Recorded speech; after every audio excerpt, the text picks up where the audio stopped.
Morning, everybody. Y'all, career day at my kids' elementary school does better than that. Good morning, everybody. All right, there we go. I'm Michael Newman. I have the great pleasure of being your moderator today and also working with the terrific team at the Insurance Institute for Business and Home Safety in my day job. And I'm really excited for this panel. As I was preparing for it, I was reminded, and bear with me here, of the Japanese art of repairing broken objects, often ceramic, pottery, or glass. This art is called, and forgive me if I butcher the pronunciation, kintsugi, which means to join with gold. Traditionally, gold lacquer is used to piece together shards of glass or ceramic, creating a more beautiful object through that act of breakage and repair. So it's taking what's broken and through the act of repair, making it even more beautiful. It's an apt art form for a discussion about emergency management, don't you think?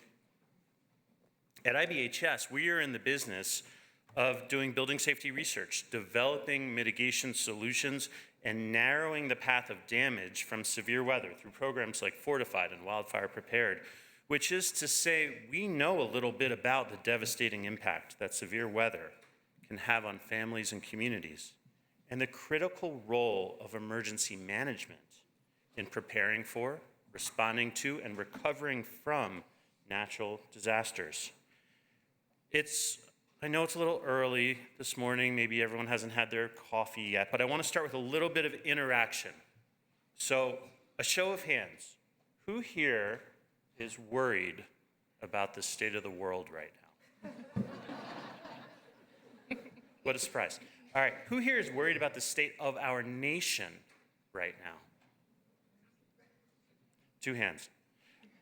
And who here is a little bit worried about the state of emergency management right now?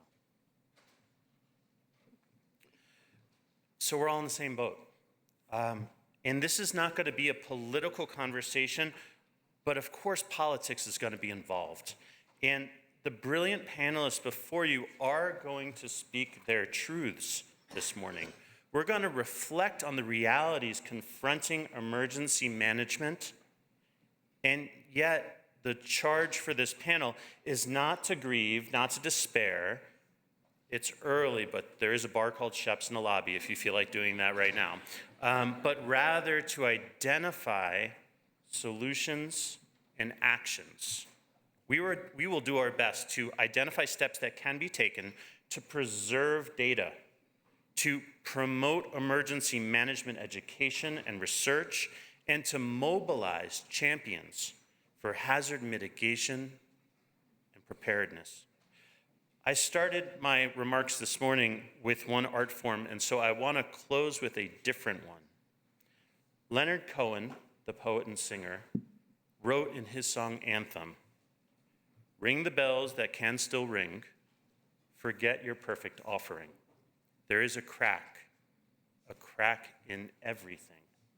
That's how the light gets in."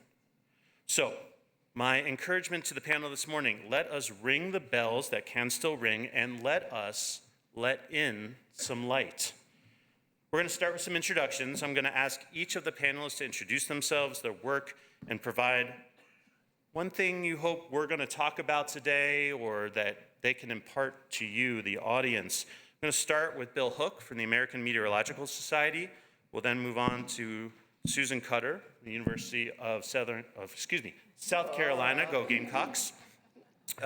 We're then going to go to Jessica Jensen from RAND, and last but not least will be Adam Smith, formerly of NOAA.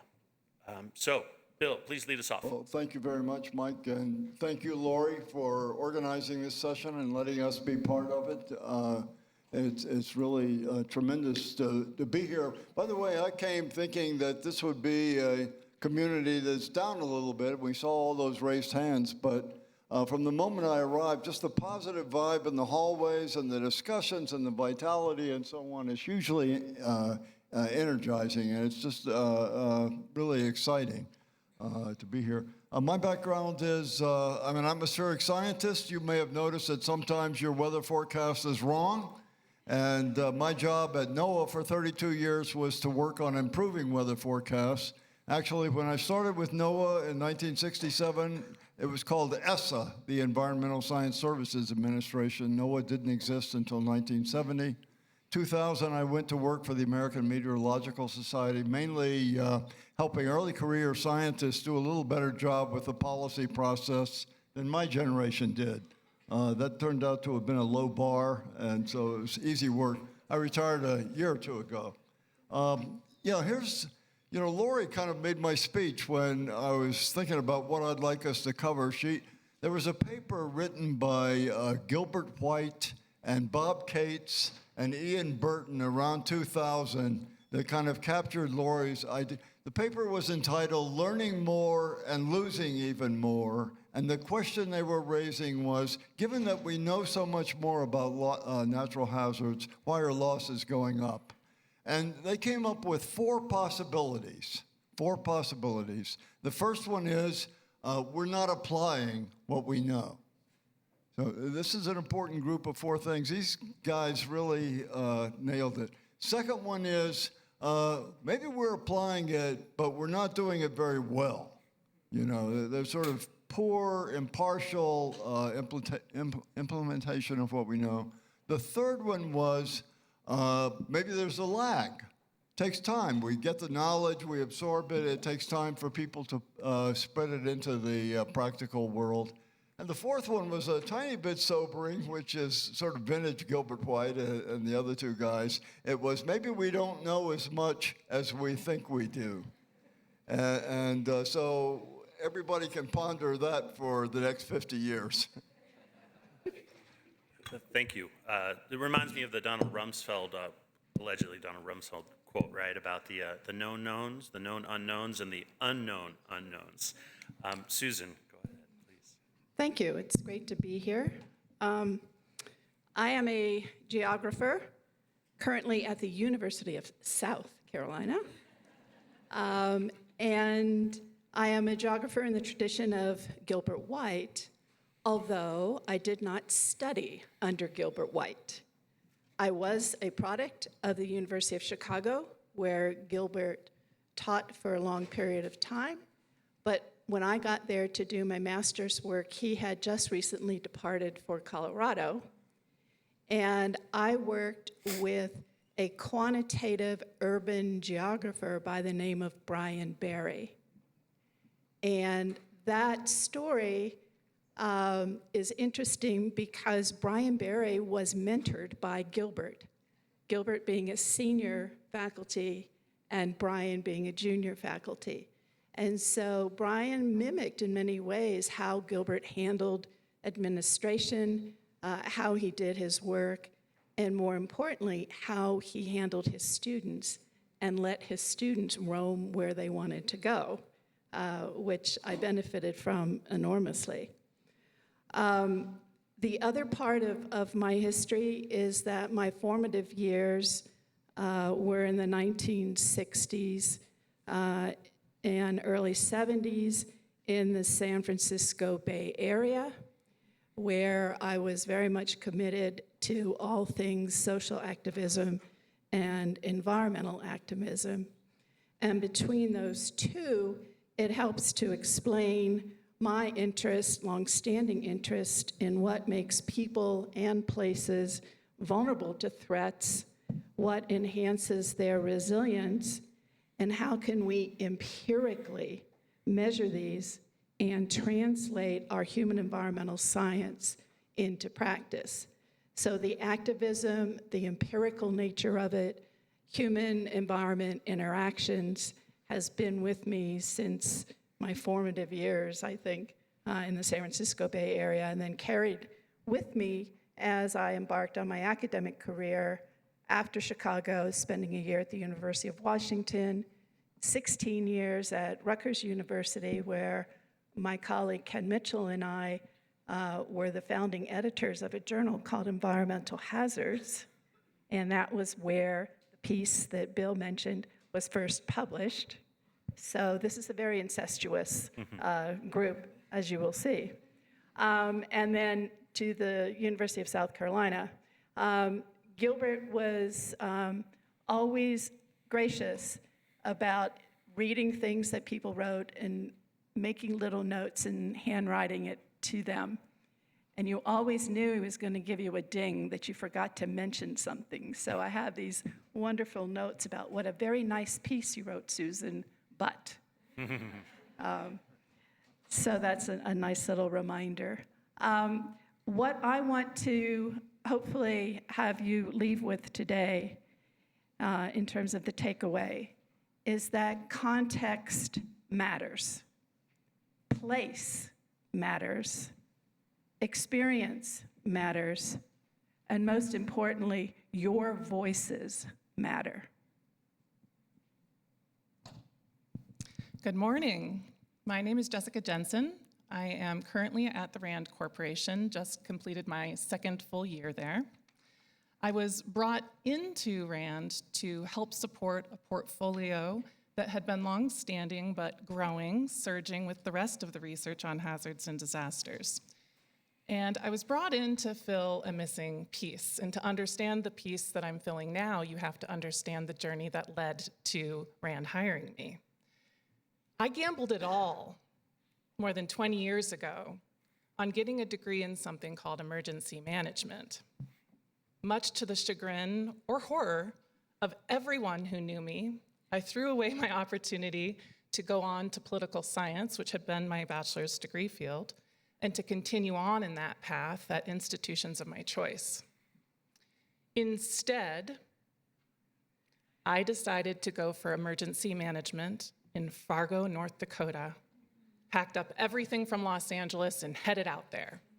Because on their website, it said at the time that they studied these problems from a transdisciplinary perspective. And my goodness, did that resonate? But I got there and they didn't really have full courses.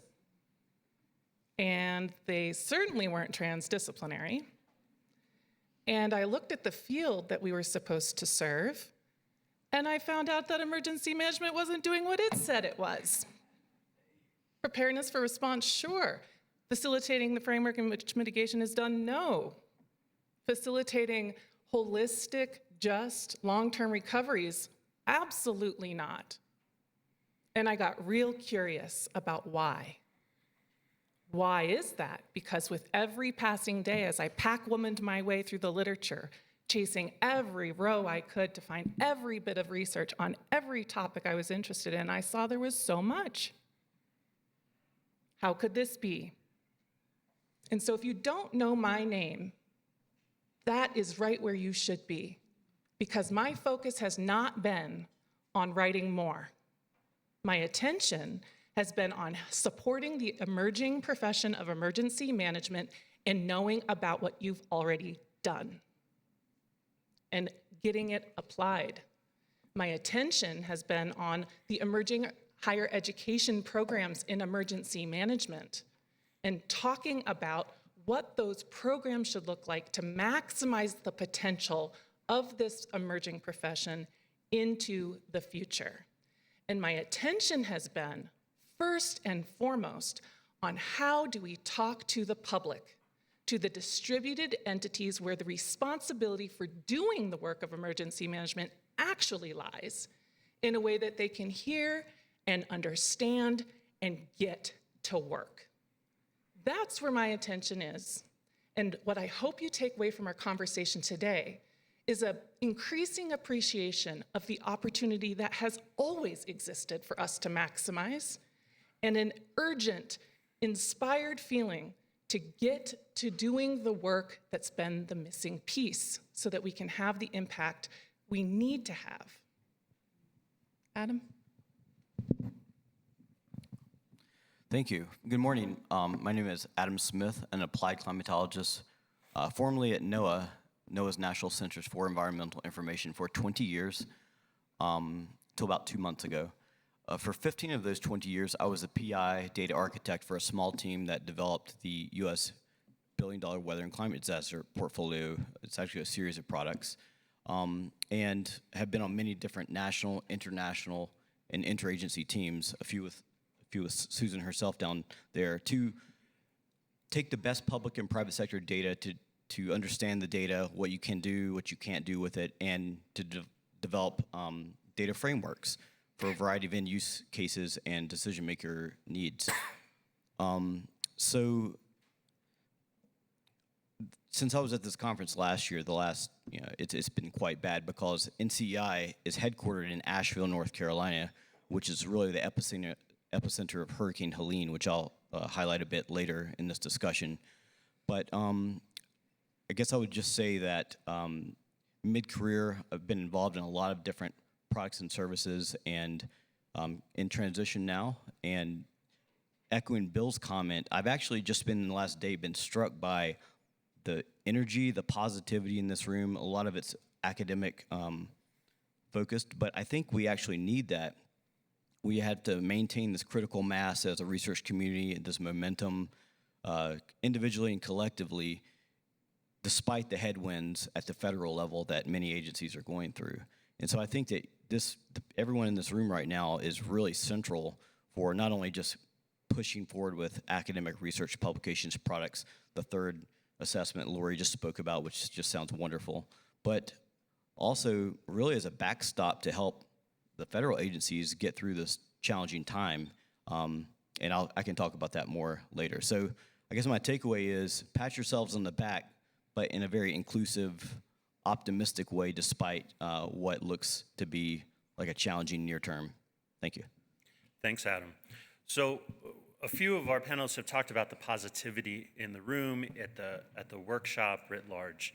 And I think positivity that is generalized is lovely. And positivity that is channeled towards specific ends is powerful.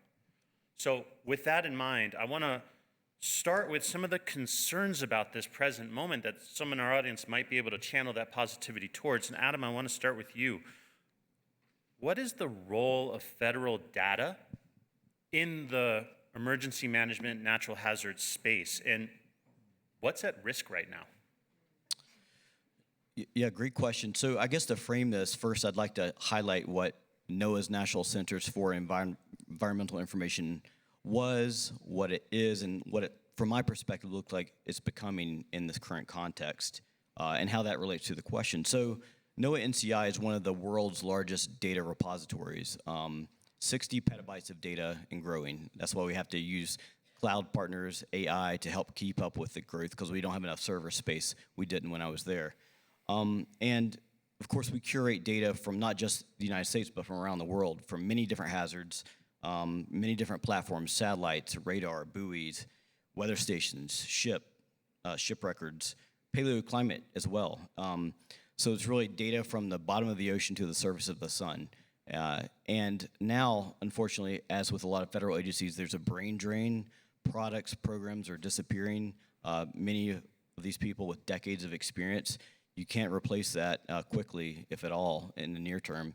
So right now, in my 2 months ago when I was departing NOAA, the discussion was, as it seems is the case across many federal agencies, triaging what we can continue to do with a more limited scope, less resources, and importantly, what does that mean for this community and other communities that use our data, use our products to write papers, to make other products, to inform society, to react before, during, and after disaster events. So in the near term, it's a slightly degraded function that I think the federal agencies have in the near term. But again, I think that, we're working through it, and back up data as much as you can, replicate data. And I'll leave you with a metaphor. So there's this concept in leadership where you've got the engine room, the boardroom, and the showroom. The showroom now is generally closed, i.e. things like climate.gov don't exist anymore. A lot of assessments are no longer online. You have to find them. So now it's more, the resources are diverted to planning, the boardroom, and mostly the engine room, crunching data, quality control, archive access. So that's where we are at the present, but hopefully better days ahead. Adam, and this is really a question for the whole panel. We hear, loaded question here. We hear that, well, there's a brain drain. It's draining somewhere, probably to the private sector that pays a little bit better than GS scale. So why can't we just depend on the private sector to fill the gaps that NOAA is leaving with its receding away from this public space? Yeah, I think that part of that is an equity issue because, with a public service like a federal agency, like the products and services that are intended for all to use freely generally, some of that is going away, and the private sector will pick up some of that, it seems. But unfortunately, some of that will be paywalled or be a black box and will be less accessible. And so that does have impacts on the research community, on the emergency management front. It's not a positive thing, but I think we can get through it. Also, of course, innovations at the federal level are slowed down. But again, I'm trying to buoy all of this with the energy genuinely I feel in the room with this community, and it's actually made me feel a bit better about the present. Susan, I want to turn to you. Another challenge and concern at the moment, emergency management. You said in a prep session that we had, emergency management requires a foundation of shared understandings. And we are at a time between where AI associated with X is spewing anti-Semitic bile, where there is disinformation and misinformation coming from international and domestic sources, where polarization is preventing people from having conversations with each other at the diner or the church anymore. How do we maintain and strengthen this shared foundation at a time of deep polarization? Thank you. We need to begin by recognizing that hazards and emergency management are people-centered and that there's no such thing as a natural disaster. The choices that we make individually and collectively influence our risk, influence our responses to the risk, and the context within which those risks and responses are managed. The increasing distrust and polarization of data and information, but importantly, science, leads to the manipulation and disagreement over what is known and what is not known. And because there's not a singular source of credible or authoritative information on shared facts, debating policy approaches or policy actions is very difficult now, and developing consensus on the best courses going forward is increasingly fraught in this particular environment. However, we must continue to think that science must remain as apolitical as possible. And to achieve this, we must work from what we believe is our factual basis. And our factual basis are data. And the data records help us to understand and document social and environmental changes, the stoppage or interruption of long-standing critical data streams is one of my greatest concerns for the advancement of both the environmental science and hazards, as well as disaster science, as well as social policy. Climate records, hazard data on loss and damage, the selective manipulation of federal data streams, such as the census, are examples of things that I worry about at night because we won't have the data records that are necessary to look at the long trajectories in the past, but how those work going forward. It's not all doom and gloom, so I'd like to be a little bit positive here, like Adam. One of the things that we can do is we can capture as much data as possible and archive it ourselves and share it with other researchers. Don't assume that that federal database that you once used is still going to be there, but set up alternative networks for data sharing and improving the best geek of yourself. We all use data in one way or another. Archive it, let people know it's there, Eventually, we can think of a central repository for these kind of data streams that will help us fill in those blanks in the instrumented record that we're going to see interrupted at all national levels. The other thing that we can do is we are consumers of data, and we need to speak to the data providers, whether they're public entities or private entities, on the importance of their work for our work and our practice, and to use as much leverage as you can to make more accessible, continued, and improved data. I don't know if you are aware of it, but about 95% of the infrastructure data in this country is in private hands. And so if you are interested in industrial resilience, you have no way of knowing where the infrastructure is. And we saw some examples yesterday. So getting out there and arguing for the need for data and for data access is a very positive thing that this community can do, and I would really encourage you to do that.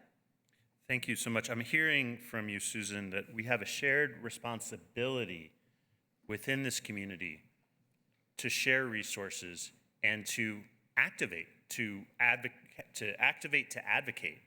for access to data, regardless of its source. But you said something else I want to pull a thread on, which is that science is apolitical, should be apolitical, and yet we're hearing, we're feeling, we're seeing political forces impinging on and undermining science at almost every turn, and not just in this field, but across almost all fields.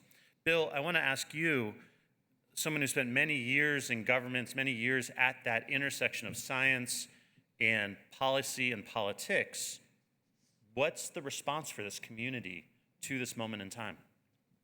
Yeah, okay, that's a great question, Michael. And the first thing I'm thinking of is a talk I heard Congressman Rush Holt, who was a plasma physicist, but also a congressman from Princeton, New Jersey, giving when he was helping roll out a document that had been prepared by a private sector group called the Committee for Economic Development on education in the United States. And he said where the United States went wrong was in 1957 with the Sputnik moment. So what happened in 1957 was the U.S. saw that the Russians seemed to be taking a lead in science and technology, and they moved heaven and earth to kind of get U.S. capabilities up to speed in that area.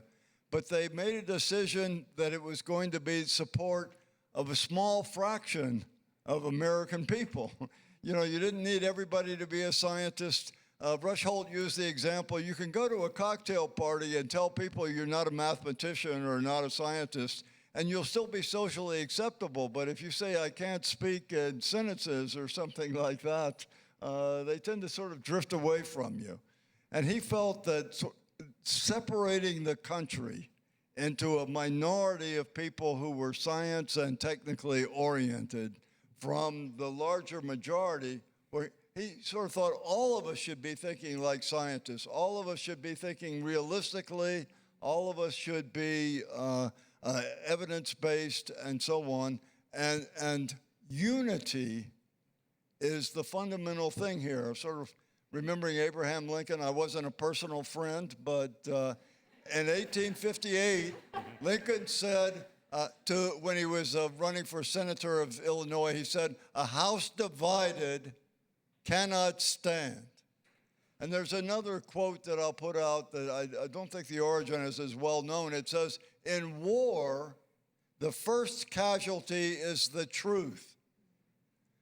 In war, and we've created a country that's internally at war, more at war than we've been since Abraham Lincoln's time. And to expect to find that truth is something that you can hold high and readily move forward and so on in that environment is pretty tough. A first priority has to be restoration of unity And I hate to say it, but what that means is not demonizing people whose thought process is diverse. We embrace diversity, but we have to embrace thought process, and we have to build unity. Lincoln made unity his fundamental, his pole star. And a lot of people fault him for that.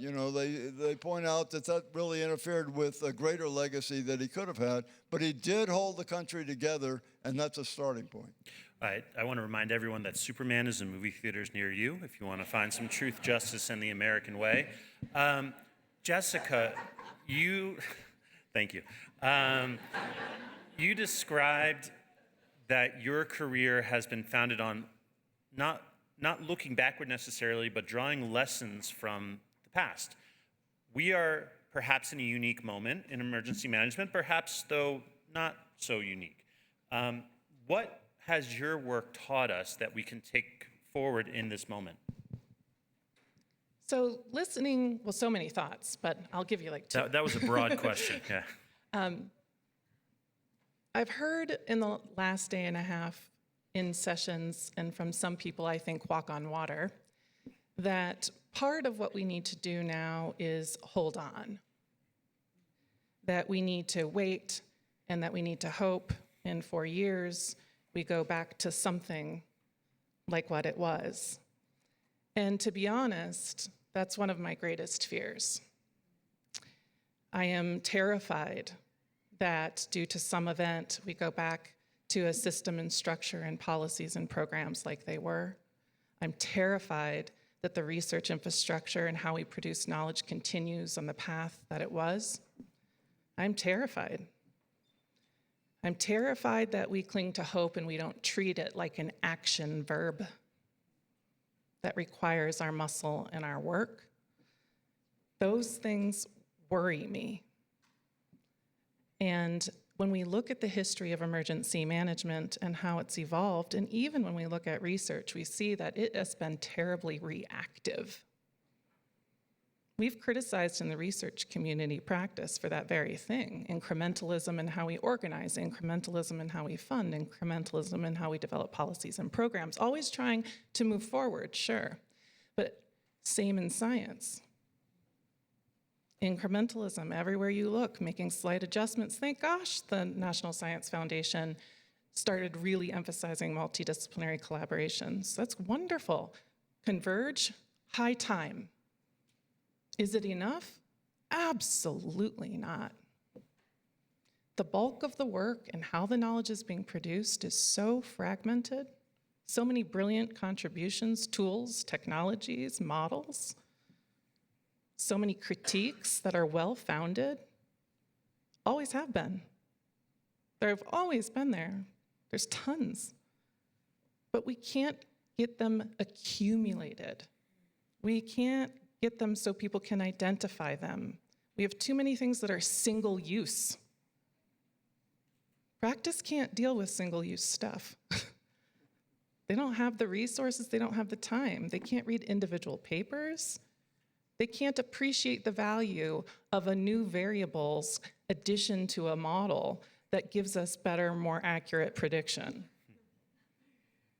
Those are super important things. Don't get me wrong. But we're not producing the knowledge in a way that it can be taught and not in a way that it can be transferred and applied broadly. We got a lot of wins, right? Talking about the historical events that have occurred and how policy and research have evolved. I mean, Dr. Cutter's work, Adams, I mean, we can point to really significant contributions that have been used and useful, but the scale of these events, their severity, how many more they are, how many more people need to be involved in the solution, our strategies in the research community are not keeping pace. The way emergency management is being taught in our institutions is designed to reinforce the status quo. And the way we're producing new students who study in this field lacks a holistic approach that binds them to one another. I mean, I'm just terrified that we don't do some of the key work necessary to address these trends at a moment of disruption that is the only kind of moment where we can make these kind of changes. Thank you, Jessica. I think that's a clarion call. And just a show of hands, how many students do we have in the room? Raise your hand if you're a student. Okay, I hope you didn't just jot that down in notes, but internalized it. We need you to swing big. We need you to think big. We need you to think holistically. And we need you to give us, and I'm saying us as to the practitioners in the room, blueprints for what will work and what won't, to allow us to use our judgment by applying the work that you do. And really, that's a forward-looking statement, Jessica. And so, Bill, you said something in a prep session that was really powerful. There's a difference between moving forward and moving on. Can you share a little bit about that dichotomy for us, please? Yeah, okay, I'd be happy to. But just to follow up on where we are at this point in the conversation, I want to introduce a success story, which is a very simple, uncomplicated success story compared with the natural hazard one, but one we should know. And that has to do with aviation. So when we look at Adam's curve, and we see those losses going up, and they're going up by a factor of 3 over 35 years, something like that. It's a big number. We say to ourselves, that's population increase, it's economic growth, it's more people in hazardous areas, and so on. And, we sort of accept that as a starting point. In aviation, in the year 1966, they had 2,000 fatalities from 4 million flights, 4 or 5 million flights. And that was a pretty safe mode of transportation, maybe the safest besides railways that you could get in terms of passenger mile. But they realized, given the expected growth in aviation, that by this present day, there'd be a major commercial aircraft accident once a week. And they said the optics of that are not going to look good for travel. We have to get safer.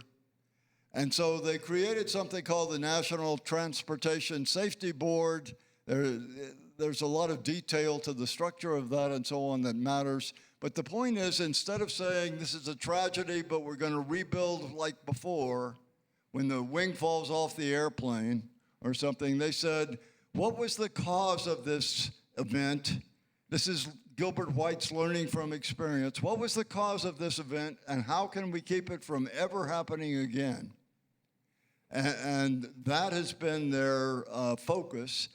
And now we have 35 million flights a year instead of 4.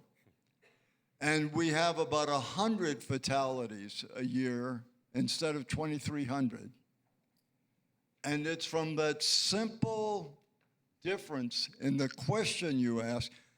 Well, part of the problem is attraction to space, place, but we should get young people interested in living in different places so that the place they're attracted to is safer than the places our generation was attracted to. I haven't gotten to the point you were hoping for, Mike, about... That's okay. You said some good stuff anyway. And moving on. But here's the thing. Moving on means repetitive loss. Okay? It means trying to go back to where you were before when, as the other panelists have said, you can't. You don't do that. It's not the way it works.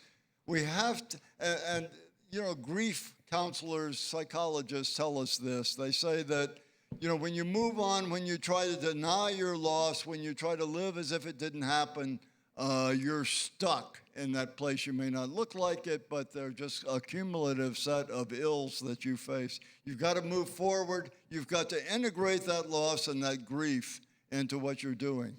That applies, by the way, to the hazards community. Our business is helping other people deal with disaster. We're experiencing the disaster ourselves. And so we've got to recover. And normally that's another whole story about what's recovery and what isn't. I'm going to shut up. thank you, Bill. I want to double down on something you said. Just a recent illustration, Los Angeles County wildfires. The Palisades fire burned thousands of homes in the Pacific Palisades. The Eaton Fire burns thousands of homes in Altadena. When the Palisades homes are rebuilt, it will be rebuilt using wildfire building codes, the WUI code, or Chapter 7A in California. When Altadena is rebuilt without action, it will not be built using those same Chapter 7A building code requirements. Why? Because for some reason, Altadena isn't mapped as being high wildfire risk. I know about 6,000 homeowners that would probably beg to differ. And so we have structures that reinforce this moving on and not moving forward. Another point you made, Bill, talked about the people aspect of this. So Adam, I want to turn to you. You made reference before, you not only work in this space, you have lived this space as a resident of Asheville. So what is your lived experience of surviving a disaster recently, and what lessons has that given you that you can share with this group today? Yeah, thank you. So late last September, Asheville was hit by literally the worst flood event it's had in a century, or more than a century, since 1916. It was two events in one in 36 hours. And so studying billion-dollar disasters at NOAA, which I did for 15 plus years, is one thing, but living through a billion-dollar disaster is completely different. And a few things that surprised me and reminded me was indeed how fragile our physical infrastructure is that we rely on day to day. Cell phone networks, internet, water, sewer, just basic daily life. And Asheville's a pretty robust modern city. I live in a 1 mile from the Asheville border in a neighborhood. Didn't have water we could drink for almost 2 months. We didn't have power for a week, the standard things. And so you have to rely on your neighbors. So the social part of that is you meet your neighbors again. You get all the food that's thawing out and have a grill out, have a social time, help clean up. And so the personal dimension was uplifting, but the physical dimension, as far as infrastructure, was profound and continues. And there's a few a personal and a collective anecdote. So back in 2021, Asheville in the mountains of western North Carolina was impacted by Tropical Storm Fred. Tropical storm killed 6 or 7 people to campground, had 8 inches of rain in 3 hours, just a super saturated soils, not even from, we're not in a floodplain where our home is. Put about 3 feet of water in our crawl space. We lost a few $1,000s. So we learned from that. We bought a series of pumps. We dug some, made a French drain. So that helped, that silver lining we learned from the 2021 event helped mitigate the damage that we would have had for Hurricane Helene last September. We still had some damage, but it would have gotten into our house just from the super saturated soils and the local topography. So that was a positive silver lining that we can all learn at the individual level and apply to other hazards. But on the flip side, right before I moved to Asheville after graduate school, Hurricane Francis came through. It was a Cat 3. It was degrading. Another flood event, 2004. So Asheville decided, hey, we don't want our water pipes to have an issue like it did in 2004. So they buried them 24 feet under the ground from the North Fork Reservoir, thinking, okay, this is it. We've looked at the engineering studies. We looked at the dynamics of the potential risk. We're good. Well, Hurricane Helene also damaged those water pipes 24 feet underground. So the point is, even best practices, best standards, silver linings we learn from these hazards don't always help us, but more times than not, they will pay positive dividends socially, economically, momentum with the economy moving forward. So, but Western North Carolina is open for business and needs their tourism. Come visit. So, Adam, you talked about, in your personal story, some of the post-disaster, but pre-disaster mitigation that your family engaged in helped mitigate the damage. And we see study after study from NIBS and from the Chamber of Commerce and others. There is real value, like return on investment, for investments in pre-disaster mitigation. And yet in my work, and I work in states all across the country, the state and local leaders that I am working with most closely are in the insurance space. I work for IBHS, so of course in the insurance space, but pre-disaster mitigation specifically, departments of insurance, housing agencies, community development groups. These are the leaders that I'm working with on pre-disaster mitigation. Frankly, I have trouble thinking of emergency management professionals that I actually engage with on a week-to-week basis. So my question for the panel, and Susan, I'll start with you. What should be the role of emergency management and pre-disaster mitigation, and what are some of the reasons why I'm not talking to them? And people like me, not just me. I think some of the reasons why you're not talking to them is that they are primarily focused on rescue, relief, and to a limited degree, response. And there's less interest at state and local and even at the federal levels in long-term recovery, in mitigation, and in preparedness. And so you have at federal levels, even within FEMA, these functions are stovepiped and they don't talk to one another. At state level agencies, they are equally stovepiped, where you have your mitigation group and you have your response group and you have your rescue and relief group. And so they're not always speaking a common language, nor do they have a common goal. And so they're not addressing the problem in the way that you are framing the problem. And so part of the issue is rethinking what does emergency management mean and who should be engaged in emergency management, and should it be more of a horizontal organization versus a vertical organization. And historically, FEMA has been a vertical organization with command and control. And we know through our science that command and control has a place, but that place is not for the entirety of the mission of emergency management. It works in rescue, for example, and short-term relief, but you need the whole of government to make it work, and we don't have a whole of government, in large part because our federal emergency management agency is located in a different federal bureaucracy rather than being an independent agency where it could draw upon every federal asset there was. And right now, it's stymied. Jessica. You know, I kind of think about this, and over time, I haven't necessarily seen that there's a lack of interest within the emergency management community in long-term recovery or in hazard mitigation. But emergency management, as it exists in government in particular, lives in a world of musts and cannots, right? They have statutory authority that is very limited. They have very specific resources that can be used for only certain things. There's a whole host of things they're not allowed to do. And research kind of lives in the world of coulds and shoulds. And that creates a challenge. Similarly to emergency management are other agencies that have the expertise and the statutory authority and the resources to design our communities.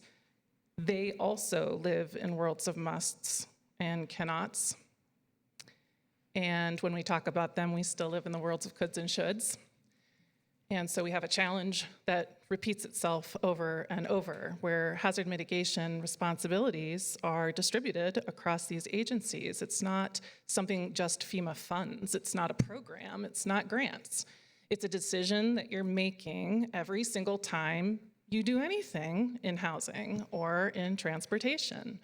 And that's why emergency management isn't always at the table. It's because the musts and the cannots lead them to preparedness and response. Where's our demand signal as citizens for that to be different? It's because they're resourced through grant programs that make them compliant to do very specific things. Where is it incumbent in those grants that they get involved in the spaces we need them to be? We need to create that demand signal. And then when it comes to working across these agencies, mitigation isn't what they live and breathe. They're not even framing the work necessarily in those senses. So where is the facilitating force across? We've tried different organizational approaches to this over time. Sustainability officers, anyone? And when emergency management was perceived not to be getting the job done, Rockefeller with resilience officers hasn't taken off. So we keep trying, we keep running into this problem, and we keep falling out, right? Petering out, because the responsibilities are distributed, the musts and the cannots are there. The facilitating force that emergency management could be, it has not been, and I dare say not due to interest, but due to resources, laws, compliance. And at this point of shakeup, we have an opportunity to have some further dialogue about what that might look like different going forward, so that IBH is working with emergency management, and emergency management is facilitating the connections across agencies, but also between mitigation, recovery, response, and preparedness. Bill. So it's pretty clear. Susan and Jessica are taking us exactly where we want to go. And if you think about leadership, for example, there's a naive perception of leadership that leaders have vision and they, share that with people and great things then happen. But it's the opposite thing that happens. I just want this to be very clear. In the 1950s, there was an up-and-coming political star in France by the name of Pierre Mendès France. And he was hugely popular in France because he got the French out of what was then called French Indochina. He handed that problem over to the United States, and he was on a roll internally within French politics.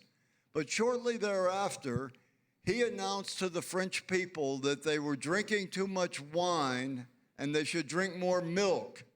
And he was gone in 3 weeks. That was a non-problem for the French people. And what you're hearing is that this problem of emergency management is not a problem for the American public. That brings me to something I wanted to bring up here, which is we're talking about 50 years in the future.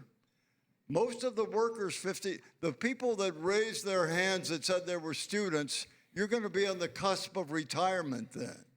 The people who matter are the kids in K through 12 education and the kids that haven't even been born yet.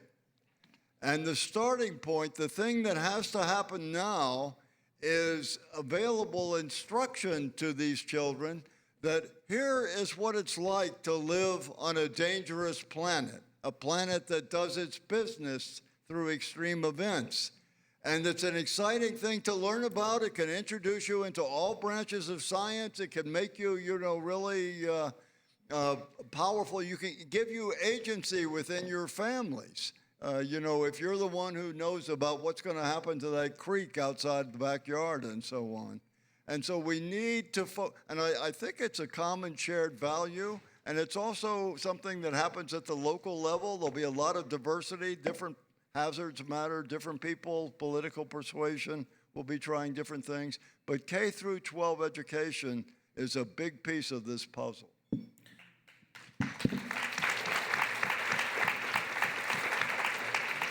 So I'm going to pull an audible. We've got about 20 minutes left. Let's go to the audience. Here's my ask, audience. These are questions. These are not statements. We don't have enough time for 5-minute statements followed by a, what do you think about that? Question.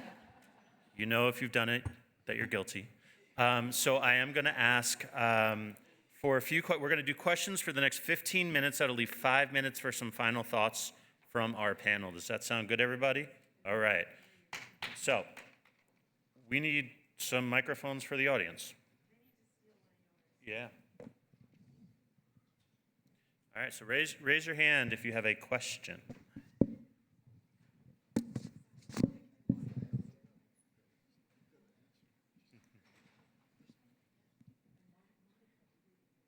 Sure. Sure. This is Monica Shaxpana with Texas A&M University San Antonio. Thank you, thank you, thank you. My question is, universities are themselves in a moment of disruption in addition to emergency management. So what advice do you have for the scholars in the room about the change they can initiate in their home institutions that get at this need to holistically produce knowledge, to work with practitioners in mind? I mean, what can we take home? What can we do? Because I keep hearing that as a thread, but universities are in disruption. We work in universities. What can we do? Jessica's excited to answer that. I'm so excited. And again, I have so many things. I'd love to talk to anyone who wants to talk about these things anytime, 24/7, text, call, carrier pigeon. So let's just make that very clear. But thinking specifically about universities and what they can do at exactly this moment, most of you don't have an emergency management program and never will. You're just not going to, and that's probably actually wise for the moment. We need better, not more. But what you should have or start thinking about doing is strategically getting into the general education curriculum with a multidisciplinary course that addresses these topics. Because the students you can attract under a social and behavioral sciences credit or connecting that with global or diversity or whatever your university's construct is, gives you the opportunity to reach majors from across your campus who will go on to do the work of the distributed function, very few who will go into actual emergency management positions. We have a great body of knowledge. We have historical documentation about these events and how we've evolved and how it's been maladaptive in many cases. Your own work informs how we can move forward. It can be an incredible, rich place and really inject some excitement into your general education curriculum. Within the emergency management space, we've played with that and had success. That's something very practical you can do. The other thing that I think you can look at doing is at a moment where higher education is perceived as elitist by many and the degrees of questionable value, is to start to have a dialogue about how our promotion, tenure, and evaluation processes contribute to that environment. I do not have answers there because basic research is critical. Keeping up the scientific enterprise is essential, and also allowing people to see how research has meaning is equally important. And so I think we need to have a conversation in our institutions at this time about how we make room for applied research and how we reward the collaborations, the deep work, and the time it takes to do that meaningful collaboration across different disciplines. And I think that's going to help higher ed overall transform at this time into something that it can be appreciated for. So those are just two specific things, and if you want more, see me later. Susan? Great question, Monica. Academics need to improve the translation of their science into knowledge for practitioners and make that information usable and useful and used. And that means do not put it in a referee journal article. Or if you do another version of it and get it out where it can be used. You need to demonstrate internally within the institution why what you do is important in saving lives and property and livelihoods. And it's important now, it will be important in the future. What is your 30-second elevator spiel about what you do? And how do you sell what you do to students? You don't have to be in an emergency management program, and you and I can have a long conversation about the value of emergency management education programs. I have trained nearly 80 scholars and practitioners in this community who do not have an emergency management degree, but they are now some of the leading scholars in emergency management because of being trained broadly in fields looking at human environmental interactions. And so what I'm telling the academics is do your job. train that next generation that's coming to you. Welcome them into your classes. Don't say you're too busy to talk with them. Sell your classes. Advertise in the student newspaper to get them to take courses in disasters or environmental hazards. Emphasize the gender nature of the classes. You're going to get people from all the hard sciences will need a general ed requirement. If you make it appealing to students, they will come, and all of a sudden a light bulb will go off, and you will generate more majors, more interest, and people will go on from there. So here's the 2 takeaways I have from this. 1, teach the course that you wish had been offered to you when you were a student. And 2, prioritize relevance, not just showing how wicked smart you are in publications no one will read except your peers who already know how wicked smart you are. More questions from the audience. I don't have an audience. I don't have a mic, so I'm not gonna. There we go. Yes, this is Noah Palau from the City of Philadelphia. We're currently updating our hazard mitigation plan for 2026. With all these kind of restraints we have and restrictions, and our government is relatively siloed from one another. I guess the big question for the panel is, what are some of the things we can do now that will set us up in the future to be more successful to get hazard mitigation implemented in the city? A second part of that is, how do we get the public to, I guess, care more about this and realize that it's of value and benefit to them? I just want to interject before the panel speaks. Go Birds. We're Super Bowl champions. Now, who wants to take that? Anybody who wants. I didn't hear the question, so Okay. if somebody, could you reframe it? Yeah. Yeah, how do you get mitigation into plans by local and state officials? And how do you get the wonderful people of the City of Brotherly Love to care about it and elsewhere? Well, I think the culture of learning from experience leads into that. I mean, the kind of thing that happens at the NTSB is they issue findings on what caused an accident. Was it a design problem, a manufacturer problem, an operational problem, a people problem? You know, they look at that whole spectrum of things. And there's guidance that goes out. There's no regulation. They just say, oh, this is why it happened, and if you want to keep doing that, you're doing that at your own risk. And I think people would pick up on that, you know, over time. So I think that's the starting point, or one starting point. Jessica. Yeah, so, among the questions I think we have the opportunity to ask as we're in this moment of disruption and then how we move forward is whether hazard mitigation plans as such have served their value, and now it's time to look at an improved model. And the reason I say that is because we know from the research that hazard mitigation plans exist outside of the network of other community plans, that our community plans, whether that's climate action or our comprehensive plans or emergency management, other plans often aren't working from the same fact base, so they're not working from the same set of facts. And while we claim they're integrated, it really is integrated in terms of referring to common authorities and not really in an enduring network that gets us to a future state that we desire in common. So when thinking about hazard mitigation plans, if the goal is not merely compliance with a federal requirement that you have to satisfy to get post-disaster funding, which it's treated like in many places, if the goal is to accomplish mitigation, then go to those who are producing the other plans that make the decisions that design your community as it is, and have the conversations there about how they're going to incorporate mitigation in those plans. I think that's the place that we have an opportunity to maximize. Great, we have time for 1 or 2 more questions.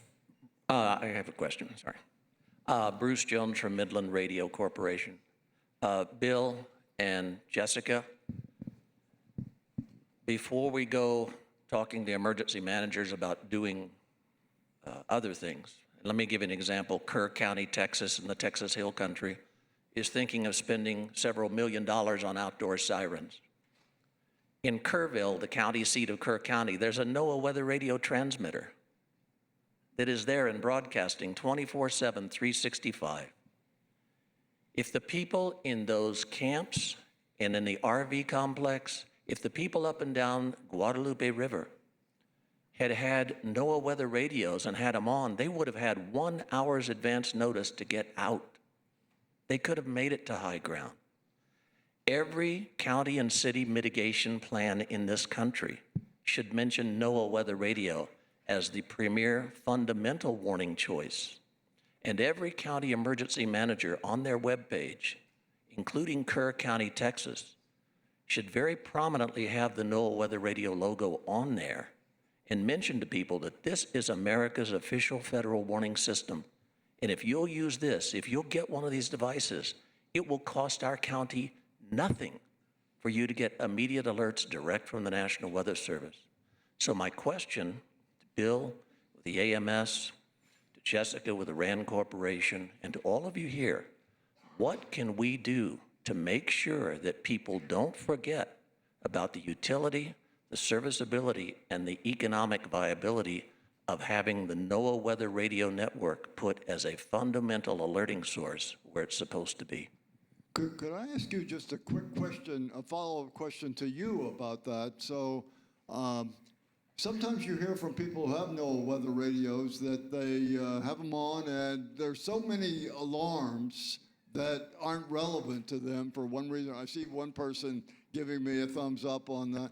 So how do we solve that problem, the sort of false alarm ratio and people just deliberately turning it off? Right.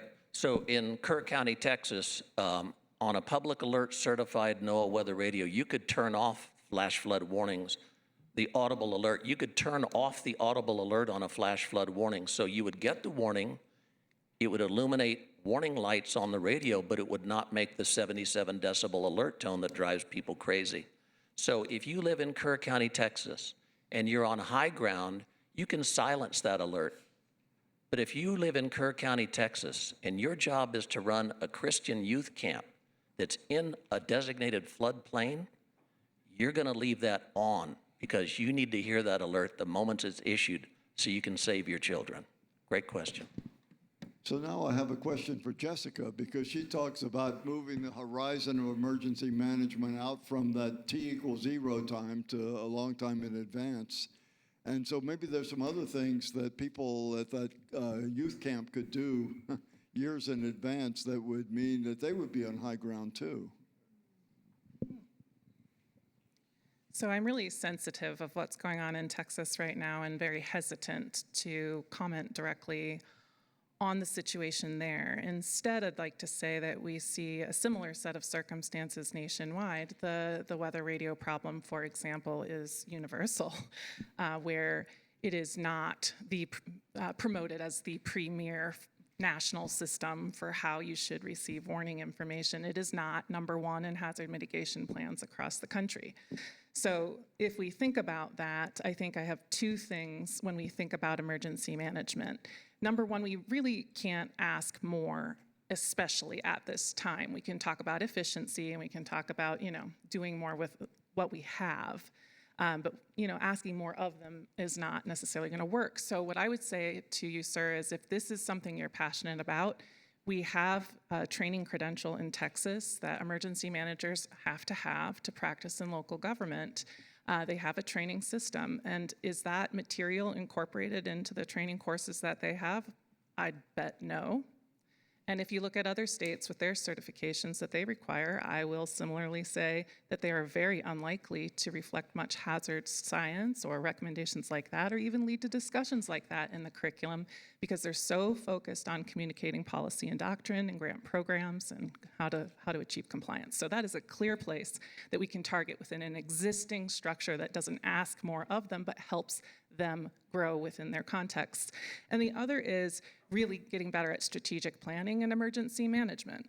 And that is something that we do not see these agencies doing. And that is something that can be done in more or less formal ways. And that is something that I think we need to see emergency management begin to do with the resources it has, is having this long-term view and understanding how the short steps we might take get us to an endpoint that we can push toward across positions and time and administrations and so on. And so that would be the other thing is, do they have a strategic plan for emergency management grounded in the fact base locally and the context in which they have to work that talks about how they're going to navigate their way forward, recognizing those realities. And if that solution is an important one, where does that fit? And I think it's the vision that's missing, not so much that specific strategy in many cases. All right, so we have about 4 minutes left, and then Lori's going to kick us off the stage. So thank you for all your questions. I know there were more hands than we had time for. Come find the panel afterward. I'm sure they'd love to chat with you one-on-one, especially Jessica, 24/7, 365 days a year. I want very quickly, 30 seconds or so, we're going to go in reverse order from how we started. So we're going to start with Adam, then Jessica, then Susan. Bill's going to close this out, and then I'll say a word or two. What are your final thoughts for the group? Final thoughts are, I actually would juxtapose what I opened with in regards to the energy and the hopefulness and the kind of the vibe of this community with the reality that we are accelerating into a future of extremes. The tail of the distribution from many hazards is becoming fatter. As Bill said, Mother Nature does her business through extreme events. I think Mother Nature has an MBA now, perhaps. Also, it's compounded with exposure, vulnerability, and climate change is, in fact, supercharging some of these extremes that lead to billion-dollar disasters. And so thank you for your work. We have a lot of work ahead of us for the greater good of society, and find me, and we can chat more about extremes. Jessica. Sorry. I see myself as a servant scholar. You've heard of servant leadership. My mission is a servant scholarship. I'm here to serve you. I'm here to work with you, whether you're on the practice side or the research side, and especially if you're on the student side, talk to me. In closing, what I would say is, we were not ready for this moment, not as a community of researchers and not as communities of practice. And the hope that I have for the future requires your work. And I think that when the opportunity next presents, and it will, we need to be ready with a comprehensive, cogent reform plan. And we weren't. Instead, the recommendations are all over the place from all of your different perspectives, and those are important, but they need to be woven together. Congress doesn't know what to do with that. We need to have that reform plan, and we need to work it through with our practitioner partners. So we need to do that. We need to have a research agenda similarly developed with our partners in practice that honors what's important to them, the problems that as they experience them and see them, to help this field grow.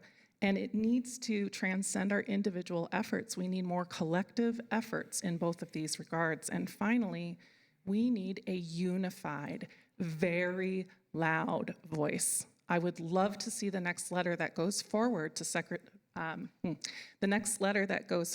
from the emergency management community and aligned professional associations includes some sort of signature from the research community. I would love what that means, and I would love the hope that is realized in such a statement that goes forward in terms of how we start navigating our problems. Susan?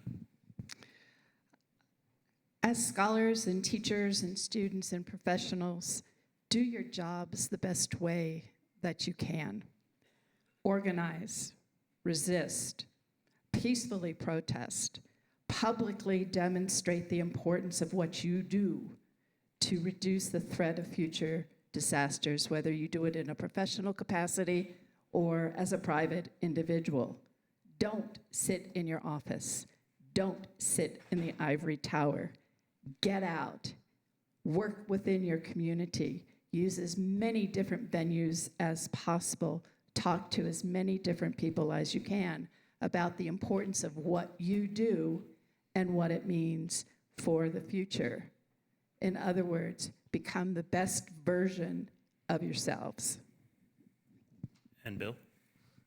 First of all, I've got to say thanks again to everybody who's here. This meeting has been my favorite meeting, my favorite few days of every year for as long as I can remember, and I've learned so much from the people who've been in this room over the years, the passion, the energy, and the refreshing vitality that early career people bring to the room.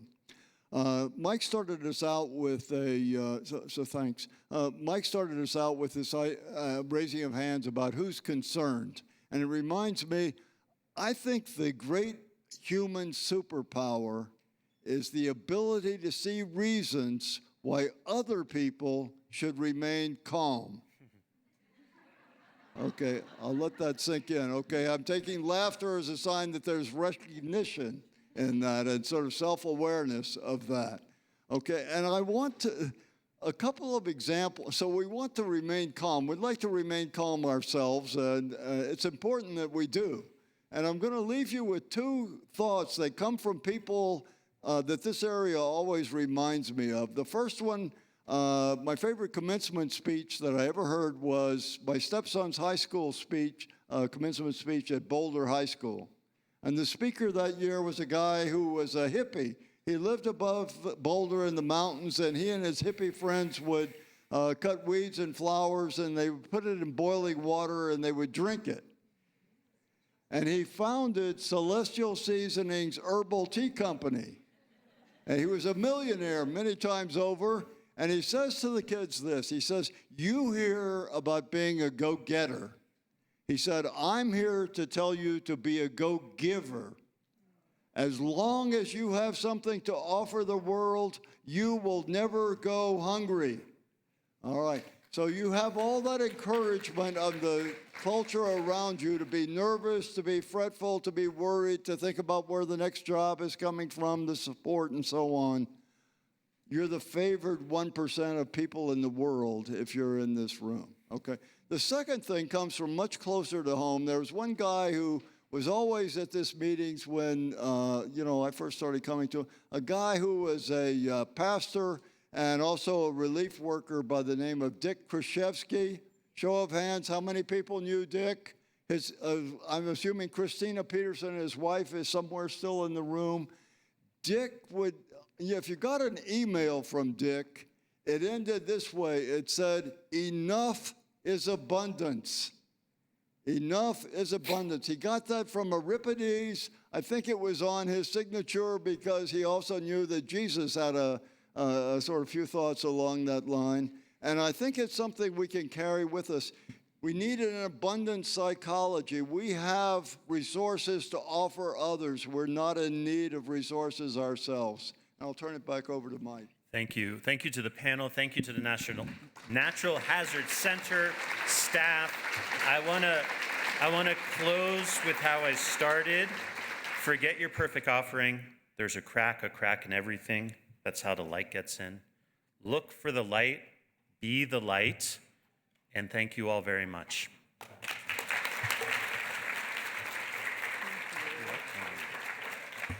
Adam, Bill, Jessica, Susan, Michael, thank you for that spectacular 75 minutes.